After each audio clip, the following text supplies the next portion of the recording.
गुरु साहब को पहला युद्ध भंगानी में लड़ना पड़ा, जिसमें उनके पास आम प्रशिक्षित सिख, यहाँ तक कि हलवाई, बढ़ई, लोहार जैसे सैनिक थे और दूसरी तरफ पहाड़ी राजे हरिचंद जैसे, जिनके पास प्रशिक्षित योद्धे व पठान सैनिक थे, जिन्हें देख उदासी कृपाल दास के उदासी साधु रण क्षेत्र से खिसक लिए। तब गुरु साहब ने कहा, कोई बात नहीं, उदासी कृपाल दास तो हमारे साथ हैं, जड़ रहेगी तो शाखाएं पत्तियां अपने आप आ जाएंगी।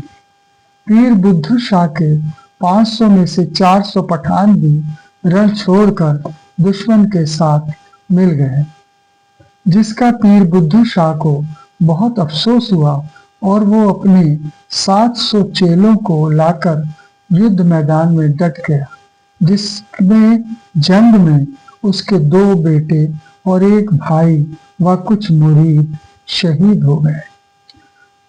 विचारणीय प्रश्न यह है कि उस दौर में क्या कारण था कि एक तरफ उदासी साधु और दूसरी तरफ पीर मुरीद सभी उस राज व्यवस्था से खिन्न होकर युद्ध के मैदान में गुरु साहब के साथ शामिल हुए। उस समय भारत भूमि के हालात ऐसे थे कि क्या हिंदू क्या मुसलमान सभी आम जन त्रस्त थे। बचित्तर नाटक में गुरु साहब फरमाते हैं, हम यह काज जगत मो आए, धर्म हेत गुरुदेव पठाए, जहां तहां तुम धर्म विदारो, दुष्ट दोखियन पकर पछारो, याही काज धरा हम जन्मम, समझ लेहो साधु सब मनमन, धर्म चलावन संत उबारन, दुष्ट सबन को मूल उपारन। गुरुदेव ने मुझे धरती पर धर्म स्थापना हेतु भेजा है।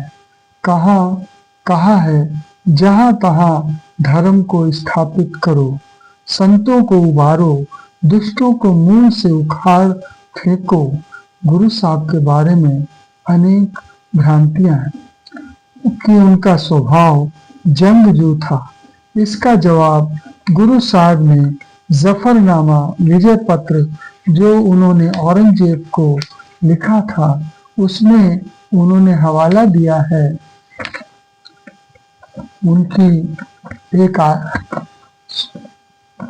उसमें एक बंद है, बालाचार गी दर मियाँ आमदम, बा तदबीर तीरो तुफंग आमदम। मैं लड़ना नहीं चाहता था, परंतु मेरे भूखे प्यासे चंद सिंहों पर जब तुम्हारे हजारों फौजी टूट पड़े, तब हमें तीर कमान उठाना पड़ा।